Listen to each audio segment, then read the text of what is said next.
이거는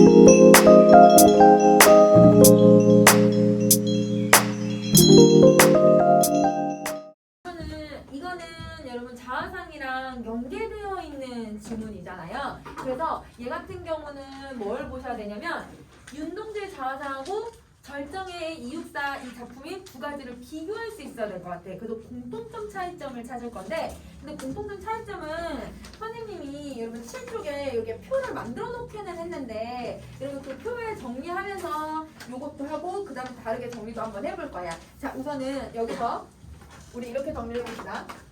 이 절정은 학교 선생님 문제를 내실 때 기본적으로 여러분 연계를 시키기는 하시지만 안 연계시키고 문제를 냈을 때도 있어. 그러면 지금 여러분 다른 학습지도 배우잖아요. 그러면 그런 거랑 다른 제품이랑 또 연결을 해가지고 출제를 하신 적도 있어가지고, 그래서 여러분 이 절정 같은 경우는 기본적으로 단독 작품이라고 하는 것도 따로 정리하시고 자화상이랑도 연결을 해 주셔야 되고, 이렇게 별개로 좀 볼게요. 우선은 시대적 배경은 동일한 것 같아요. 일제강점기를 배경으로 하고 있는데, 여기서는 여러분이 어떤 걸 찾아주셔야 되냐면, 여러분 역설을 정확하게 인지를 해주셔야 될 것 같아요. 역설법. 자, 역설법이 어떻게 드러나고 있냐면, 여러분 겨울은 강철로 된 무지개 이거인데요.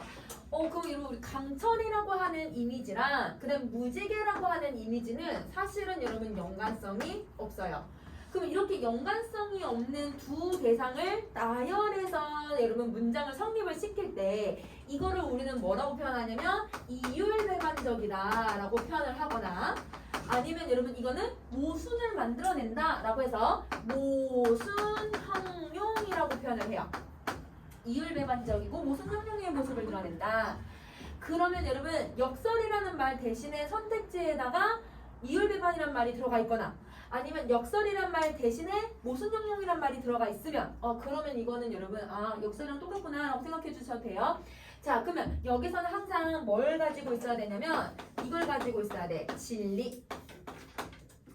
그럼 여러분 역설의 진리를 생각을 해보면 진리를 먼저 정리를 해버릴게요. 자, 우선은 여러분 무지개라고 하는 존재는 반짝반짝반짝 빛나고 너무 우리 봐도 너무 예쁘잖아. 흔히 볼 수 있는 것도 아니고, 여러분 보면 사람들 다 사진 찍거나 아니 우와 무지개다 라고 하면서 얘들아 무지개 떴어 막 옆에 사람들한테 알려주기도 하고, 이 무지개를 보면 사람들은 대부분 놀라거나 아니면 좋은 감정을 느끼거나 아니면 경탄이라 놀라서 감탄을 해. 근데 여러분 강철이라는 건 차갑고 딱딱한 이미지를 가지고 있어. 그러면 여러분 이 두 가지를 결합을 시켜서 겨울에 대한 인식을 드러내주고 있는 거예요. 그러면 이 다른 서로 이율적 배반적인 속성을 통해 이율배반적 속성을 통해 겨울에 대한 인식을 드러내고 있다.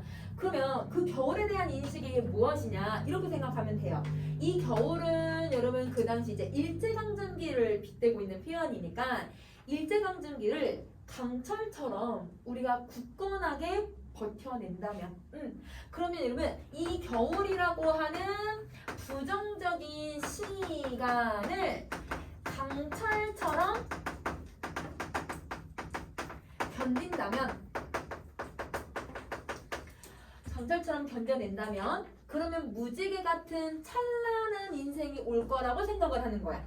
그러면 무지개 같은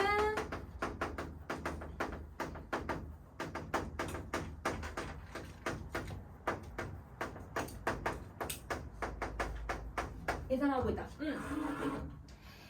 겨울이라고 하는 부정적인 시간을 강철처럼 견뎌낸다면 무지개 같은 찬란한 삶이 올 것이라고 예상을 하는 거예요.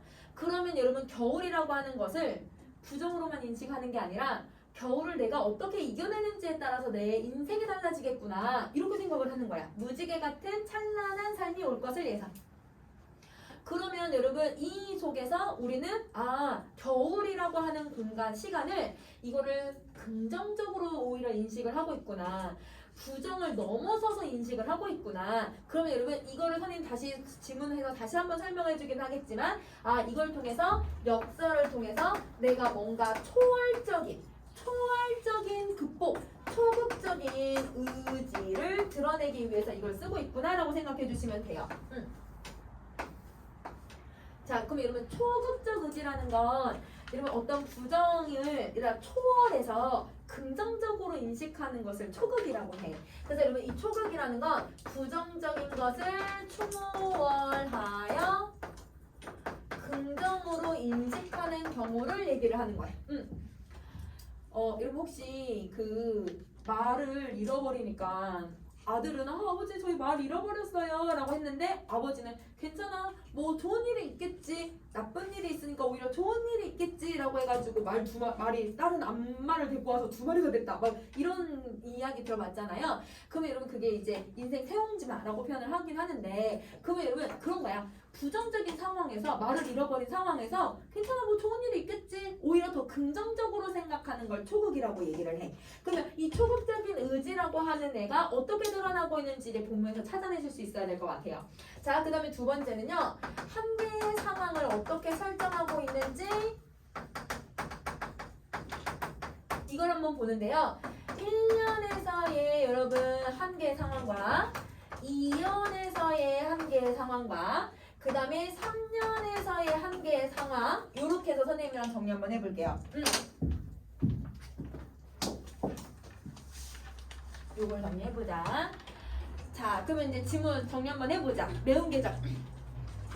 여러분 맵다라는 건 여러분 우리 이제 입에서 느끼는 통각이잖아요. 그럼 여러분 이 통각인데 그거를 여러분 매운 계절 여러분 계절이라고 하는 걸 통각처럼 느끼고 있는 거야. 그러면 여러분 이거는 공감각적 이미지라고 해서 여러분 어떤 감각적 이미지 시각, 청각, 촉각 이런 거 말고 계절이라고 하는 이미지를 통각이라고 표현을 하고 있으니까 이거를 우리는 뭐라고 표현하냐면 공감각적 이미지를 사용하고 있다 이렇게 생각해 주시면 돼요. 다시 여러분 계절적 이미지를 맵다라고 하는 여러분 통각으로 표현을 해. 근데 얘들아 계절은 내가 통각, 아픔으로 느낄 수 있는 건 아니잖아. 그래서 여러분 그 맵다라고 하는 걸로 표현을 해주고 있는 게 공감각적 이미지고요. 이 공감각적 이미지를 통해서 뭘 드러내려고 하냐면 매운 계절, 즉 겨울이라고 하는 게 너무 매섭다. 겨울이 가지고 있는 부정적인 속성을 보여주려는 거야. 그래서 이게 겨울이 지닌 속성을 보여주려고 하는 거고요. 그 속성이 뭐냐? 매섭다. 춥다, 힘들다, 시련을 얘기를 하는 거야. 그러면 겨울은 아까 선생님이 일제강점기를 빗대고 있는 표현이라고 했으니까 이 말은 일제에 여러분 고통 일제로 인해서 내가 느끼는 고통 그 고통을 여러분 이 매운 계절이라고 표현을 하고 있어요.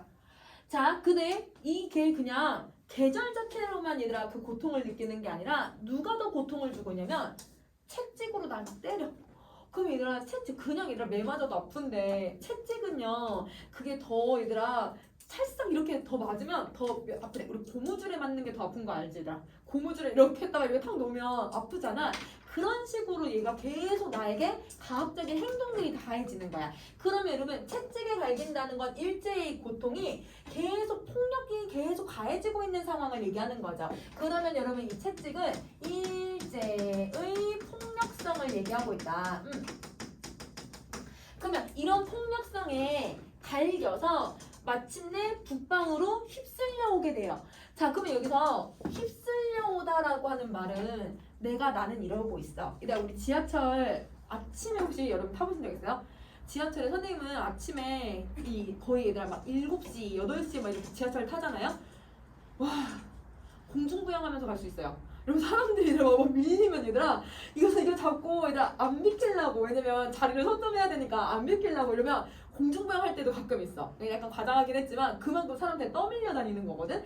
그러면 여러분 여기서도 휩쓸려 오다라는 건 내 의지로 온 게 아니라 타에 의해서 온 거잖아요. 그러면 여러분 여기서는 타의에 의해 온 공간이 바로 북방이야.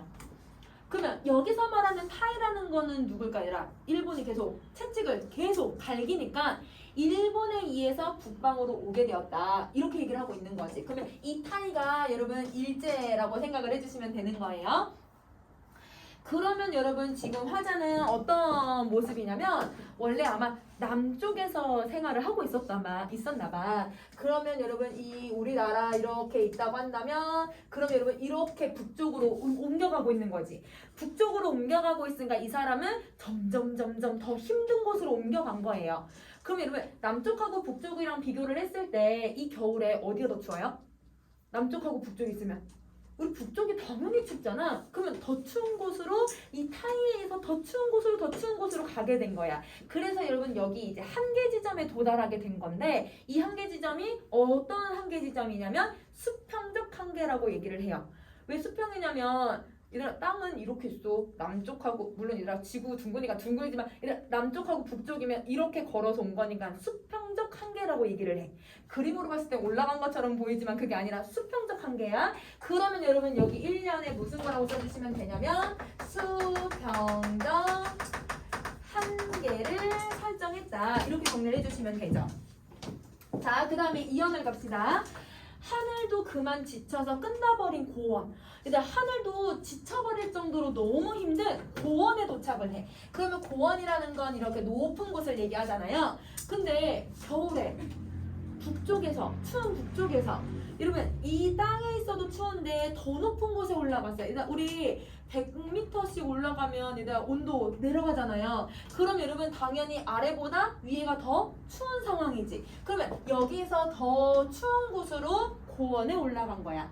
그래서 서리빨 칼라진 그 위에 서 있는 거죠. 그러면 여기 화자가 이렇게 서 있는데 서리빨 맞고 있고 바람 맞고 있고 이런 상황에 놓여져 있다. 그러면 얘는 어떤 한계 지점까지 올라간 거냐면 수직적인 한계 지점까지 올라갔다고 봐도 되는 거지. 그래서 여기다가 수직적 한계라고 쓸게.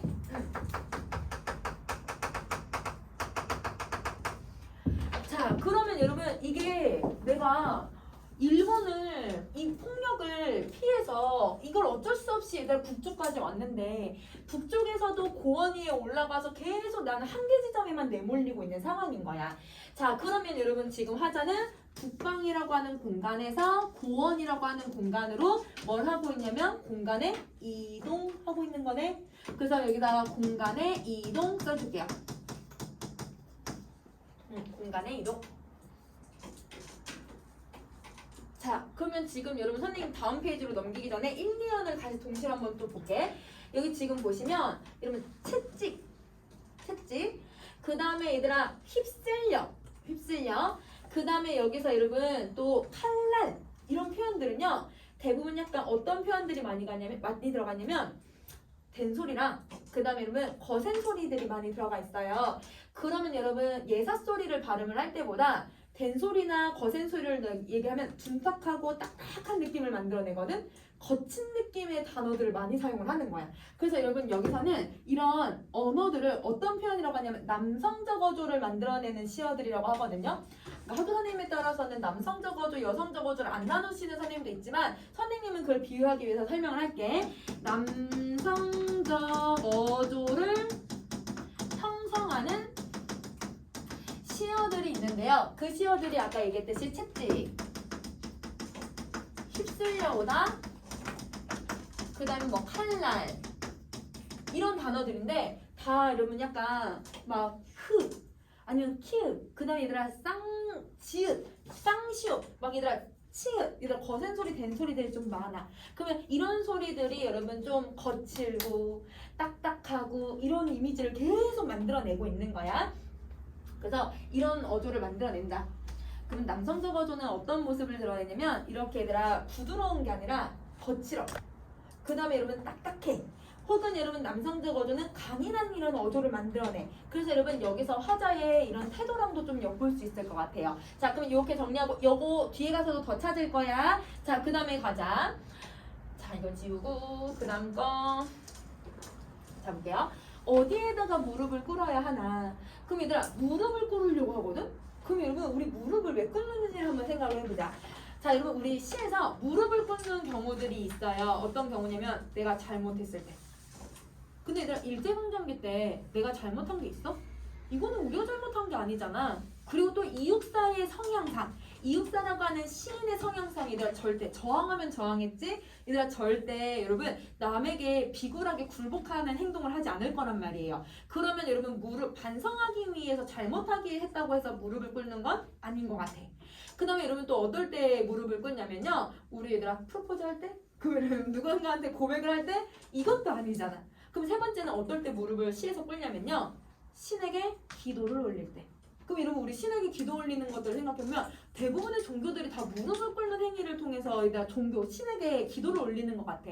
그러면 여러분 여기서 무릎을 꿇는다는 건 신에게 얘기하는 거야. 내가 이렇게 힘든데 신이시여 이렇게 기도를 올리려고 생각을 하는 거죠. 그럼 여러분 무릎을 꿇어야 하나라고 하는 건 신에게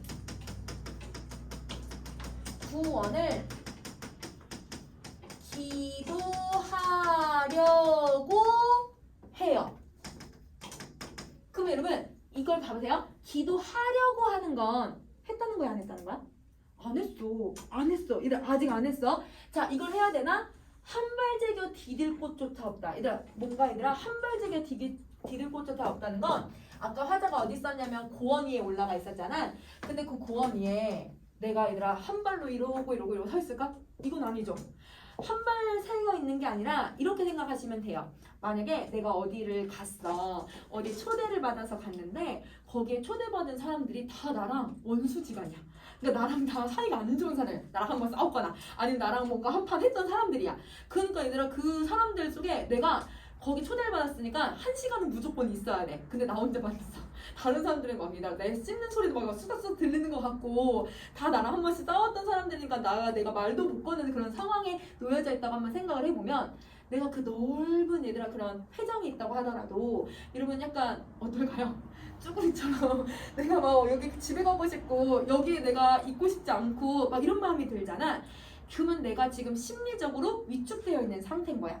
한 발 제겨 디딜 곳조차 없다라는 건 내가 서 있을 곳이 없다라고 생각하는 건 진짜 내가 물리적인 공간이 아니라 심리적으로 압박을 받아서 한계 지점에 내몰렸다 이걸 얘기를 해요. 그러면 여기서는 여러분 한 발 제겨 디딜 곳조차 없다는 건 여러분 무슨 한계가 왔냐면 심리적으로 한계 지점에 도달했다 이렇게 정리를 해주시면 돼요. 심리적 한계야. 그러면 여러분 자기는 이렇게 신에게 구도한 건 사실은 아니야 얘들아. 그래서 만약에 여러분 신에게 기도를 올려서 그걸 구원받고자 막 이런 말 하면 이건 틀린 거. 그래서 여러분 구원을 해야 되나? 그 정도로 얘들아 신에게 내가 이렇게 부탁을 해야 되나? 그 정도로 내가 심리적으로 가주 얘들아 이 한계 지점에 내몰렸다 이렇게 생각을 해줘야 돼. 자 그 다음에 이제 마지막 사연에 이러면 눈 감아 생각해 볼 밖에. 얘들아 이렇게 내가 한계 지점에 내몰리니까 눈을 감고 생각을 해본대요. 근데 여러분 생각하면 무슨 태도가 나와야 돼요? 성찰적 태도 나와야죠. 그럼 여기서 성찰적 태도가 나오네. 자 그러면 여러분 생각을 해봤더니 무슨 생각을 하게 되었냐면 아까 얘기했듯이 겨울은 강철로 된 무지개라고 생각을 하게 돼요.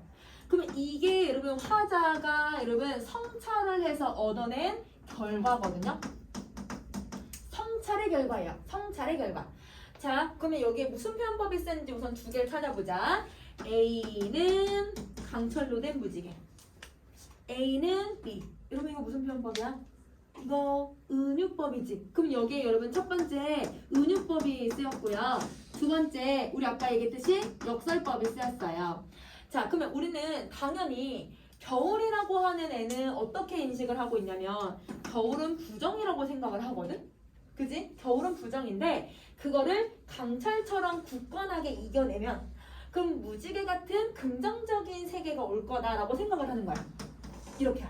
자, 예를 들어볼게. 혹시 여러분 니프이치치라고 하는 사람 아세요? 니프이치치 그 사람이 여러분 이제 팔하고 다리가 없어. 팔도 요 정도 여기만 아마 여기만 이 정도만 있고 여러분 팔하고 다리가 없는 상태로 태어난 사람이거든. 근데 여러분 그 사람 자기 장애를 가지고 태어났으니까 뭔가 얘들아 그냥 일반적인 사람보다는 여러분 열악한 환경에서 자라게 된 건 맞잖아요. 근데 그런 자기가 장애라고 하는 부정적인 삶의 어떤 상황 속에서 그 사람 얘들아 뭐 하냐면 수영도 하고요. 운전도, 면허도 땄어. 운전도 하고요. 그 다음에 여러분 자기 혼자 막 일어나. 그 다음에 얘들아 자기 이 한쪽 팔밖에 한쪽 팔도 다 아니잖아. 이거밖에 없어도 밥 혼자 먹어. 모든 일상생활을 우리랑 똑같이 해. 그래서 얘들아 강연까지 나가서 돈 진짜 많이 벌걸? 얘들아 돈 엄청 많이 벌고 얘들아 결혼도 했어.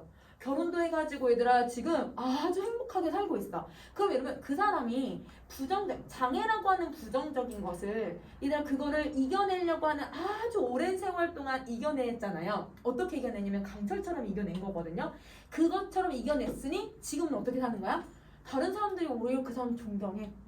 다른 사람들이 그 사람 보면서 얘들아 와 대단하다 이렇게 해서 그 사람 책도 쓰고 강연도 나가고 그러면서 얘들아 돈 엄청 많이 돈으로 얘들아 인생을 가치를 매길 수는 없지만 돈도 엄청 많이 벌어. 그 사람 얘들아 행복하게 살고 있어. 그럼 여러분 그 사람에게 장애는 부정적인 게 아니라 내가 그걸 이겨냈을 때 나에게 하나의 나의 어떤 무기가 된다고 볼 수 있다는 거죠. 그럼 여기서도 일제강점기라고 하는 시간이 우리 민족에게는 부정적인 시간일지라도 근데 그거를 우리가 굳건하게 버텨내면 그럼 나중에 후대에서 우리 민족은 이걸 버텨냈던 민족이야. 우리 민족은 이 일제강점기라고 하는 시대를 우리는 충분히 이겨낼 수 있는 존재니까 어떤 상황이 오더라도 우리는 이겨낼 수 있을 거야. 오히려 여러분 이 부정적인 상황을 긍정적으로 인식을 하는 거야.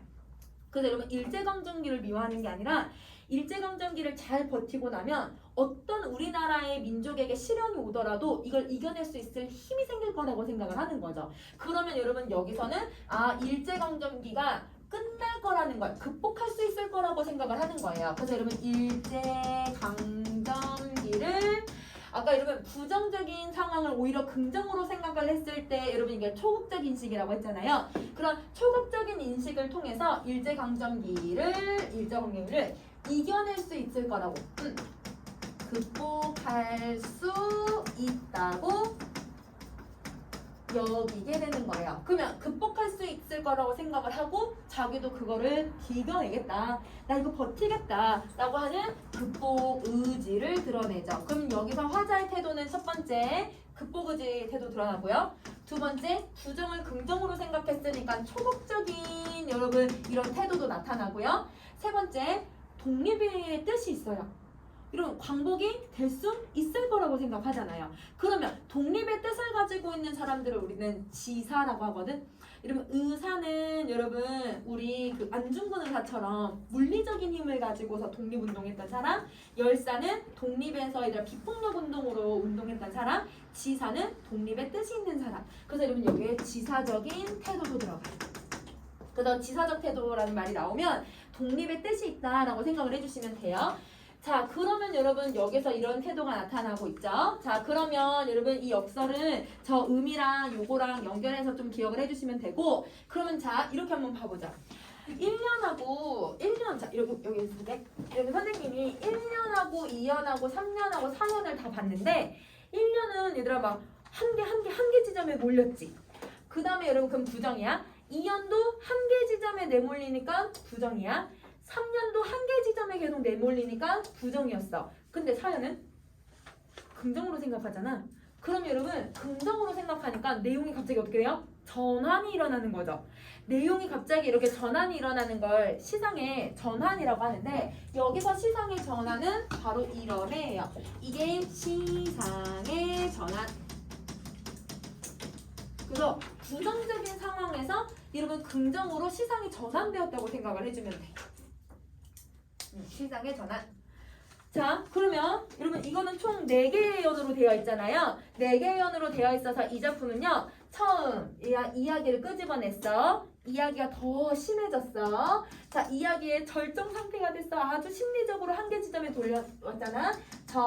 근데 얘들아 마무리 결말 해피엔딩 같지 아니죠. 행복 자기가 극복하는 의지. 그래서 여러분 그래서 여러분 여기서는 사연으로 되어 있어서 기승전결이라고 하는 시상전개 방식 사용하고 있고요. 자 그 다음에 여러분 다시 선생님이 이렇게 한번 볼게요. 우선은 여러분 여기서 앞부분은요 뭐에 대해서 얘기를 하냐면 내게 처해진 상황에 대해서 이야기를 해요. 내게 처해진 상황은 여러분 내 주변의 외부적인 환경이기 때문에 이거를 우리는 앞부분에 정치 외부가 들어간다 해서 성경이라고 표현하고요. 그래서 여러분 경치가 이제 진짜 말 그대로 아름다운 자연만 얘기하는 게 아니라 자아 이외의 모든 대상을 이 경이라고 표현하네. 그래서 여러분 이 성경이니까 즉 이게 외부 세계를 얘기하고요. 근데 여러분 3년하고 사연은 여러분 사연은 한계 상황이 드러난 건 아니지만 이 심리적으로 내가 다짐을 하고 있는 부분이잖아. 그러면 이 다짐을 하고 있을 때 여기서는 여러분 내 심리적으로 한계에 내몰렸대. 내 심리적으로 다짐을 하고 있어. 내 내면에 대해서 이야기를 하고 있지. 내 내면에 대해서 얘기를 하고 있으니까 이걸 후정이라고 해요. 정서를 뒤에 드러내고 있네. 그래서 이게 내면. 내면. 그러면 여러분 지금 무슨 시상전개 방식 쓰이는지 이해되세요? 여러분 기승전결하고 성경무정을 사용을 하고 그러면 자 이거 문제 낼게. 외부에서 내부로 전환되는 부분을 그러면 고르라고 하면 어딜 고를까요? 외부에서 내부로 전환되는 부분? 그거는 어디다지? 이거는 여러분 외부에서 내부로 전환되는 부분.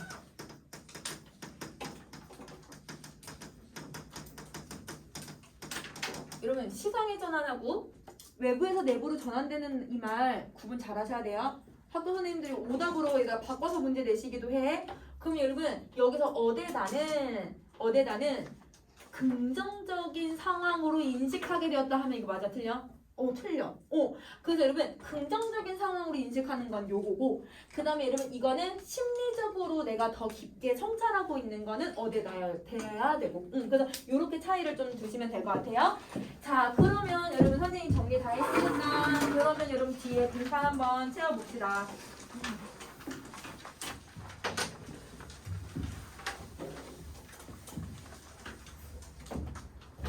자, 첫 번째. 여러분, 시대적 배경은 당연히 일제강점기를 얘기하고요. 이 일제강점기 때, 여러분, 아까 윤동주는 지식인에 뭘 드러냈었지?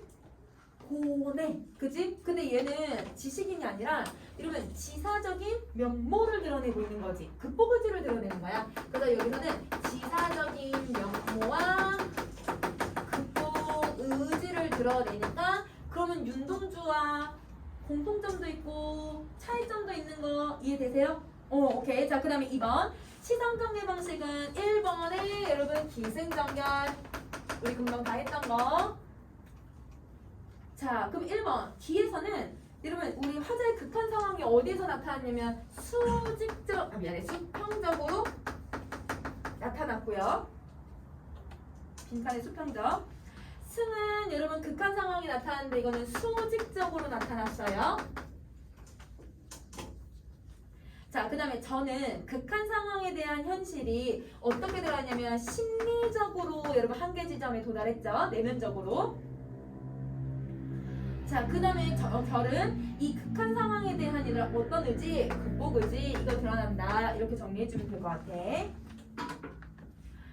자, 그 다음에 2번은 여러분 지금 한계 이거 아니다. 1년에 여기 1년에 한계 계속 한계 지점에 내몰리면서 더 추운 북쪽으로 더 추운 고원으로 거기에서도 심리적으로 내가 어떻게 해야 될지 모르는 상황. 그럼 여러분 점점 한계로 계속 내몰린다라고 볼 수 있지. 그러면 여러분 이거를 우리는 뭐라고 하냐면 2번 점층적 전개라고 한다. 근데 여러분 선생님이 거기에 그래서 점층적 구조나 점층적 전개 똑같은 말이야. 거기에 극한 상황에 심화해서 1, 2년이라고 했는데 1, 2, 3년이어야지. 그치? 얘들아 선생님이 3년까지를 쓰는 걸 까먹어가지고 1, 2, 3년에서 극한 상황이 나타난다라고 고쳐줘야 돼. 자, 그 다음에 세 번째는 선경우정. 이게 들어간다. 자, 그 다음에 여러분 이제 특징 갈게요. 역설적 표현이 이 작품에서 너무너무 중요해요. 그래서 역설적 표현을 통해서 주제 들어간다는 걸 기억을 해주시고 그 다음에 이런 무슨 어조를 드러내고 있냐면 이거는 이제 강인한 어조를 드러내고 있죠. 그래서 여러분 남성적 어조를 선생님들은 이제는 남성적 어조, 여성적 어조 이런 건 안 할 거야 이렇게 하시는 선생님들도 계셔서 선생님 이거는 강인한 어조라고 바꿀게요. 강인한 어조를 통해서 강인한 이런 남성적인 의지를 드러내고 있다. 강인한 의지 드러낸다.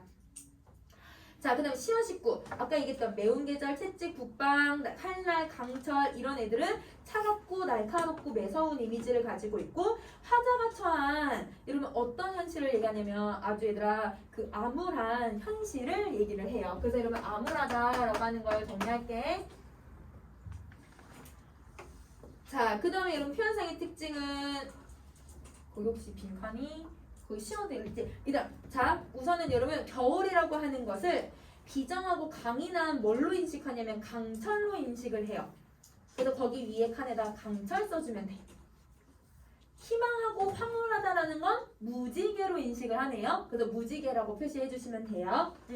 그래서 역설적인 표현 쓰이고 있고요. 자, 그 다음에 이제 어딜 가냐면 7쪽으로 갑시다.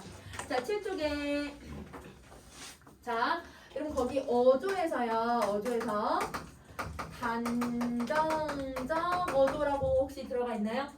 여러분 이 단정적 어조는 단호하게 그냥 말할 것만 딱 말하는 걸 단정적 어조라고 얘기하는데 이 단정적 어조 이걸 어디서 만드냐면 얘도 종결어미 가지고 만들어. 종결어미가 다로 다 끝났어. 오다, 서다, 가다 이러면 그 뭐냐? 자, 없다 해서 보다 이러면 다로 끝나거든요. 얘도 여러분 무엇으로 만드냐면 다라고 하는 종결어미 반복을 통해서 드러난다. 이렇게 정리를 해줄게. 종결어미 반복을 통해서 드러난다. 자, 그럼 이제 주제 갈게요. 자, 주제. 극한 상황에 대한 화자의 인식과 여러분 아까 무슨 의지? 초극의지라고 해도 되고 극복의지라고 해도 상관없어. 초극의지, 극복의지. 자, 그러면 거기 여러분 자화상 이렇게 비교하는 거 있잖아요. 여기다 이제 정리 한번 해봅시다.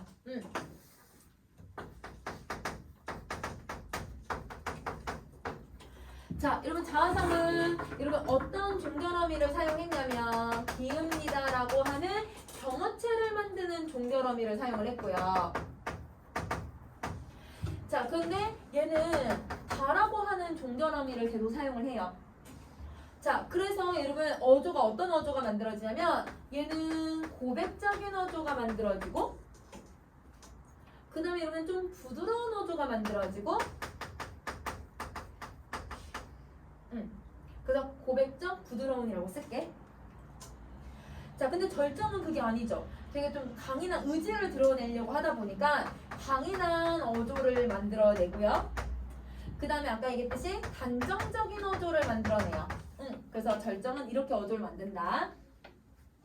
자, 태도는 여러분 자기 계속 성찰을 하면서 뭘 하려고 하냐면 나 자신을 계속 찾아가려고 하는 성찰에 포커스를 두고 있고 얘는 얘들 그를 이겨내기 위해서 성찰을 해. 자, 여러분 성찰을 하면서 극복 의지를 가지고 있어. 그래서 조금 비슷한 태도가 들어가 있는 것처럼 보이긴 하지만 조금은 결이 다른 모습을 보여주고 있다라고 생각해 주시면 돼요.